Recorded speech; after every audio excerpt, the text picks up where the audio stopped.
Welcome to the deep dive. We cut through the noise to get you the insights that, well, you really need to know. Today we're looking at something many of us do daily, chatting with AI. But what if those conversations aren't quite as private as we assume? Yeah, our mission today is to unpack the surprising truth about your chats with AI like ChatGPT. Specifically, could they end up in legal proceedings?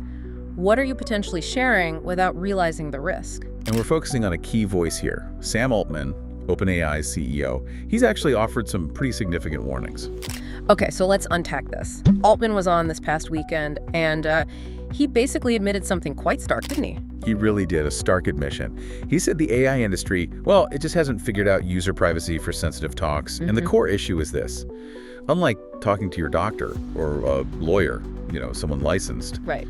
ChatGPT doesn't come with that doctor-patient confidentiality or a legal privilege. Meaning, legally speaking, your most personal chats, they're not shielded. Exactly. Not protected in the same way at all. So here's where it gets really interesting, though. Altman pointed out how people are actually using these things. Yeah, he did. And it's, well, kind of unsettling. He observed that, quote, people talk about the most personal shit in their lives to ChatGPT. Wow.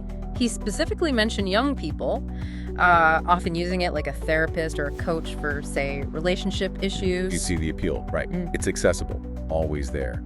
But if there's no legal protection, what's the real consequence? Well, the consequence is pretty direct. Without those confidentiality safeguards, basically anything you share could potentially be accessed. Accessed how? Could even be subpoenaed in court, pulled into legal discovery. It's a real vulnerability most users probably aren't thinking about. And this isn't just a theoretical worry, is it? Altman mentioned something specific happening at OpenAI right now. That's right. It's very current.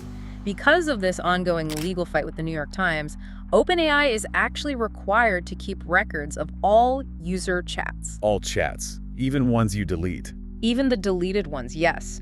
Altman himself called the situation very screwed up. He added, no one had to think about that even a year ago.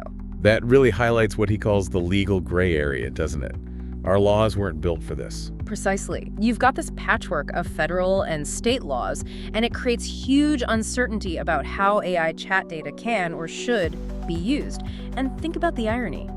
These models learn from vast public data, but now courts are demanding access to what feels like private user conversations. It's blurring lines everywhere. It sounds like it's genuinely bothering Altman personally, too. He said he's holding back on using ChatGPT much himself. Yeah, he admitted he wants more privacy clarity and legal clarity first. He actually used the word scary to describe the situation. Which is quite something coming from the CEO of OpenAI. It is, and he connects this specific worry to, bigger societal questions. He's concerned that as AI gets more powerful, governments might push for more surveillance. It raises these fundamental questions about defending privacy rights as technology races ahead. So wrapping this up, what does this all mean for you, the listener? I think the key takeaway is pretty clear. Yeah. Be really, really cautious about the sensitive stuff you share with AI chatbots. Definitely. It might not be private, and it's likely not legally protected in the way you might think. Assume it's not. Right. And that leaves us with a big question to chew on.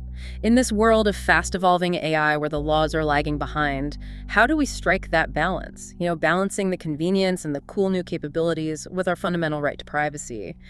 What part of this evolving challenge stands out most to you?